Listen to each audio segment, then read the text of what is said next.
Hi hello welcome to Shanu's kitchen. ఇవాళ షానుస్ కిచెన్లో మీరు చూడబోతున్న రెసిపీ కందనకాయల ఫ్రై. అవునండి, ఇటు సైడ్ ఏమో కందనకాయలు, కొంతమంది ఏమో ముక్కిడికాయలు, ఇంకొంతమంది ఏమో రాతి గుండెకాయలు అని వీటిని రకరకాల పేర్లతో పిలుస్తారు. వాటిని మనం వీడియోలో చూపించిన విధంగా ఫ్రై చేసుకొని వేడి వేడి అన్నంలో ఆ ఆనియన్ పెట్టుకొని కలుపుకొని తిన్నారంటే అదిరిపోతుంది. ఇందుకోసం ముందుగా మనం ఒక 3 ఆనియన్స్ని కట్ చేసి పెట్టుకొని ఫస్ట్ ఒక బౌల్ తీసుకొని అందులో తగినంత ఆయిల్ వేసుకోవాలి. అందులో కొద్దిగా మెంతికూర వేసుకోవాలి. మెంతికూర మంచి ఫ్లేవర్ కోసం వేసుకుంటాం. అందులో మనం తరిగి పెట్టుకున్న ఉల్లిపాయ ముక్కలు వేసుకొని అలాగే ఒక 3-4 పచ్చిమిర్చి ముక్కలు వేసుకోవాలి. బాగా కలుపుకోవాలి. మెంతికూర వేసుకున్నామంటే మంచి ఫ్లేవర్ వస్తుంది, టేస్ట్ కూడా చాలా బాగుంటుంది. అలానే ఎక్కువ వేసుకోకూడదు, మరీ చేదవుతుంది. తగినంత కొద్దిగా మాత్రమే వేసుకోవాలి. ఇది కొంచెం మీడియం ఫ్లేమ్లో ఉంచి వీటిని మూత పెట్టి కొద్దిసేపు బాగా మగ్గనివ్వాలి. ఈలోగా మనం టమాటాలు కోసుకుందాం. ఒక 3 ఎర్రని టమాటాలని తీసుకొని వాటిని సన్నగా కోసుకోవాలి బాగా. అప్పుడే గ్రేవీకి బాగుంటుంది. అంతలోపు మనం ముందుగా బౌల్లో ఆయిల్లో వేసుకున్న ఉల్లిపాయ ముక్కలు, పచ్చిమిర్చి ముక్కలు అవి బాగా వేగాయా లేదా చూసుకోవాలి. వాటిని బాగా కలుపుకోవాలి. అవి బాగా ఎర్రగా అయిన తర్వాత ఈ కందనకాయల్ని మనం ఫస్ట్ తెచ్చిన వెంటనే శుభ్రంగా నీళ్ళతో కడుక్కొని వాటిని ఒక బౌల్లో నీళ్ళు, ఉప్పు, పసుపు వేసుకొని వాటిని కొద్దిసేపు ఉడికించుకోవాలి. ఇప్పుడు మనం ముందుగానే ఉడికించి పెట్టుకున్న ఆ కందనకాయల ముక్కల్ని ఈ బౌల్లో వేసుకోవాలి. అందులో మనకు కొద్దిగా సాల్ట్, మన రుచికి తగినంతగా సాల్ట్ వేసుకోవాలి. అలాగే కొద్దిగా పసుపు వేసుకొని వాటిని బాగా కలుపుకోవాలి. ఈ కందనకాయలు ఈ రాతి గుండెకాయలు అనేవి చాలా గట్టిగా ఉంటాయి. అందుకే మనం వాటిని ముందుగానే ఉడికించి పెట్టుకున్నామంటే, మనం చేసేది ఫ్రై కాబట్టి వాటిని ముందే ఉడికించి పెట్టుకున్నామంటే బాగుంటుంది. ఇంకా మనం తరిగి పెట్టుకున్న టమాటా ముక్కల్ని అందులో వేసుకోవాలి. వాటిని బాగా కలుపుకోవాలి.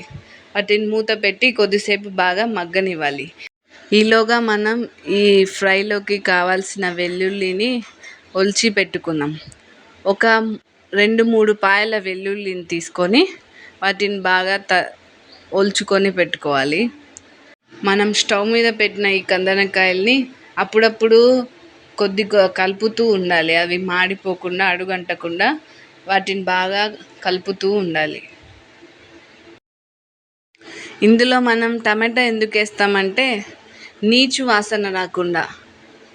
అదండి, మాంసం అన్నాక నీచు వాసన వస్తుంది కదా, ఈ టమాటా వేసామంటే ఆ నీచు స్మెల్ అనేది రాదు. ఇందులోనే మనం మన రుచికి తగినంతగా కారం వేసుకొని బాగా కలుపుకోవాలి. కొంతమంది కారం ఎక్కువ తినేవాళ్ళు ఉంటారు, కొంతమంది తక్కువ తినేవారు ఉంటారు. కానీ నాన్ వెజ్లోకి కారం ఎక్కువే పడాలండి, అప్పుడే దాని రుచి బాగుంటుంది. ఆ ముక్క తీసుకొని నోట్లో పెట్టుకోగానే ఆ ఘాట్ అనేది నశాలానికి ఎక్కుతుంది. ఇందులో మనం కొద్దిగా నీరు పోసుకోవాలి. ఆల్రెడీ మనం వీటిని ఉడికించి పెట్టుకున్నాం కాబట్టి ఇప్పుడు జస్ట్ కొద్దిగా మాత్రమే నీరు పోసుకొని వాటిని కొద్దిసేపు బాగా ఉడకనివ్వాలి. మీడియం ఫ్లేమ్లో ఉంచుకొని బాగా ఉడకనివ్వాలి. అప్పుడప్పుడు వాటిని మాడిపోకుండా కలుపుతూ ఉండాలి. అది బాగా దగ్గర పడిన తర్వాత మనం ఒలిచి పెట్టుకున్న వెల్లుల్లి కచ్చాపచ్చాగా దాటిని దంచుకోవాలి. మరి పేస్ట్లా కాకుండా కచ్చాపచ్చాగా దంచుకున్నామంటే ఆ వెల్లుల్లి ముక్కలు అనేవి ఆ నాన్ వెజ్ ముక్కతో పాటు తగులుతూ ఉంటే ఆహా, ఘాటుకి ఆ రుచికి అద్దిరిపోతుంది అంతే.